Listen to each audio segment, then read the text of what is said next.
হাওড়ায় মনোনয়ন নিয়ে উত্তেজনা, সিপিএম এবং তৃণমূল সমর্থকের মধ্যে ধস্তাধস্তি। ঘটনাস্থলে পুলিশ এবং কেন্দ্রীয় বাহিনী এসে পরিস্থিতি নিয়ন্ত্রণে আনে। হাওড়া নিউ কালেক্টরেট বিল্ডিং এ নমিনেশন জমা দেওয়ার কাজ চলার সময় প্রত্যেকটি রাজনৈতিক দলের 5 জন করে সদস্যকে প্রবেশ করানো হচ্ছিল। আর সেই সময় হঠাৎ করেই সিপিএম এর বেশ কিছু সমর্থক তারা নমিনেশন কেন্দ্রের সামনে চলে আসে এবং সেখানে তৃণমূল কংগ্রেসের সমর্থক এবং সিপিআইএম সমর্থকদের মধ্যে উত্তপ্ত বাক্য বিনিময় হয়। একদিকে যেমন সিপিএম সমর্থকেরা তৃণমূল কর্মী সমর্থকদের চোর চোর বলে আক্রমণ করে, অন্যদিকে তৃণমূল কংগ্রেসের কর্মী সমর্থকেরা জয় বাংলা স্লোগান দিতে থাকে। পরবর্তীকালে বিশাল পুলিশ বাহিনীর র্যাব ও কেন্দ্রীয় বাহিনী গিয়ে পরিস্থিতি নিয়ন্ত্রণে আনে।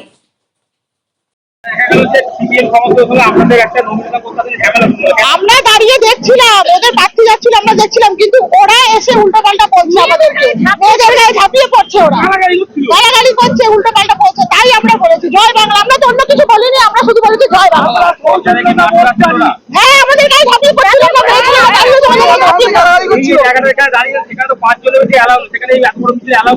সেটাই তো কথা আমাদের। আমরা ঢুকতে পারলাম না মিছিলে, অথচ ওরা কি করে ঢুকলো? আমাদেরকে তো ঢুকতেই দিল না, সেটাই তো, ওদেরটাই তো, আমরা তো দাঁড়িয়ে দেখছিলাম। আমাদের গালাগালি করছে। আমার নাম সন্তোষী মাইতি।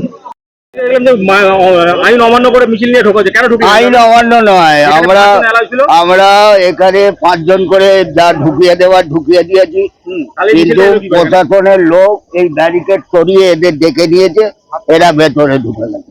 এখানে তৃণমূল তো এখানে ছিল না, কিন্তু প্রশাসনের লোক ব্যারিকেড খোলাতে আমাদের লোকেরা চলে গেছে, আমাদের নিজে থেকে কেউ যায়নি। তৃণমূলের সঙ্গে তারা ঝামেলা হলো, ধস্তাধস্তি হলো, কি বলবো?